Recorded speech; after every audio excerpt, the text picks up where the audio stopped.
done did everything I needed to do, man. I done did everything.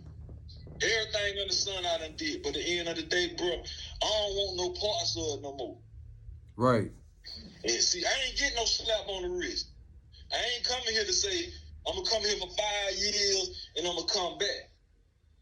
I came in with a life sentence in the state prison and 100 years in the feds. So my mind was just totally messed up, bro. I ain't gonna sit here and lie to you. I was in a fucked up place. And the only thing kept me going, man, was my mother and a female, man, that always like kept it 100 with me through my time, bro. And that's the thing that got me through all this. Right. So once you start studying the law, right? What did you learn? Yeah. What did you learn? Man, I learned that these charges, I looked up and I seen my main thing was the gun charges. You see what I'm saying? My main thing was the gun charges. That's what I was more focused on because that's what I had all the time for. So I focused on that. I kept trying to find an avenue to get out of that. And I said, damn, it really not an avenue I can get out of this unless they change the law. You see what I'm saying? Right. Then I got focused on the robberies. Cause which actually they turned them into carjacking. They said that we were carjacking, selling parts from out of state. Like we'll take the car, ship it out of state and sell it, which that never happened.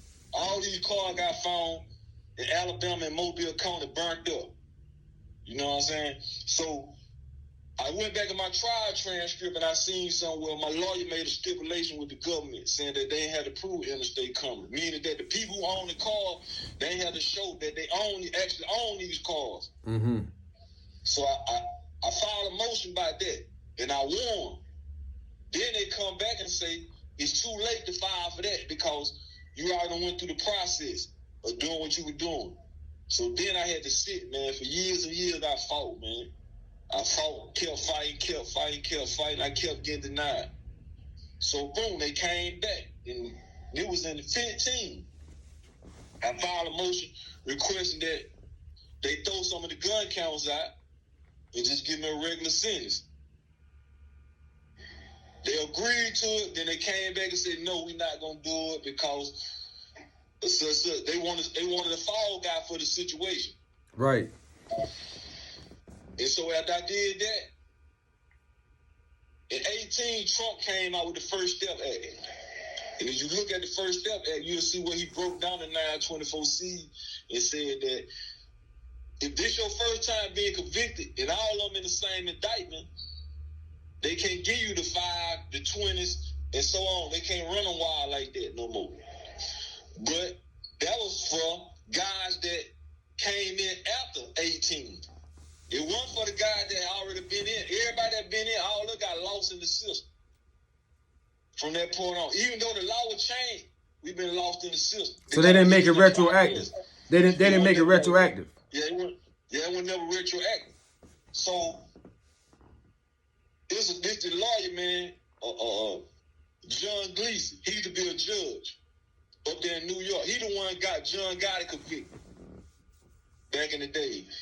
But he the one broke everything down in the First Step Act, and that's how dudes end up filing compassionate release. Cause Trump gave you a loophole which they never knew nothing about. But this judge showed everybody, he a retired judge, he showed everybody, this is the way you can get out of here. You see what I'm saying? Mm-hmm. They saying a screaming compelling reason. A screaming compelling reason is something like, say for instance, you dying, somebody dying on your time. You know what I'm saying? Like God, nowadays, God going in and get sentenced. We won't get sentenced like this because the law done changed.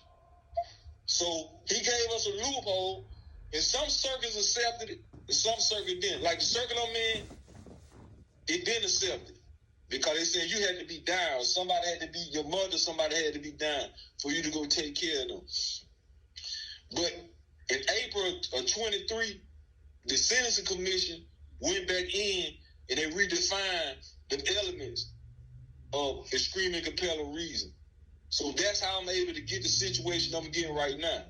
Because it go to, if you've been locked up more than 10 years and You got a screaming compelling reason. You don't supposed to have the time that you had today, then you can come inside court and we'll do something about it. So that's where I'm at right now. Okay. And explain to the people, man, how important it is to keep something inside the courts while you fighting your case.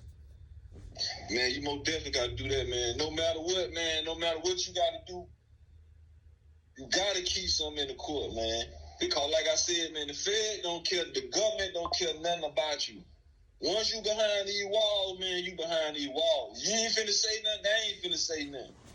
So you gotta keep fighting, man, because it's gonna be all kind of ways and all kind of. One thing you know about they gonna slip up and mess up some kind of way. But you gotta be able to catch that slip up because they gonna give it to you. You know what I'm saying? You go wrong right now. Let's take a federal agent right now. They can start a whole, let's say, a drug ring. Mm-hmm. A drug ring now is gonna be started by one person gonna get caught. He gonna tell, and then the next person gonna tell, and they gonna trigger down. They gonna keep coming. They gonna keep coming. They gonna keep coming. But some type of way they gonna slip up, cause some type of way he gonna be told something wrong. He gonna be told something incorrect. Right. So some type of way it always gonna be a loophole. But you gotta be willing to fight to keep going, bro.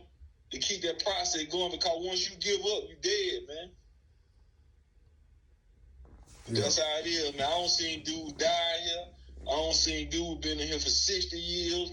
I don't see dude been in here for 40 years. I don't see dude been in here. I got a partner downstairs right now, been in here 33 years, bro. 33 years for these same counts. He got gun count like I got. He got gun count like I got. Through the grace of God, man, he able to go home next year, man. That's what's up. That's what's up, man. That's what's up.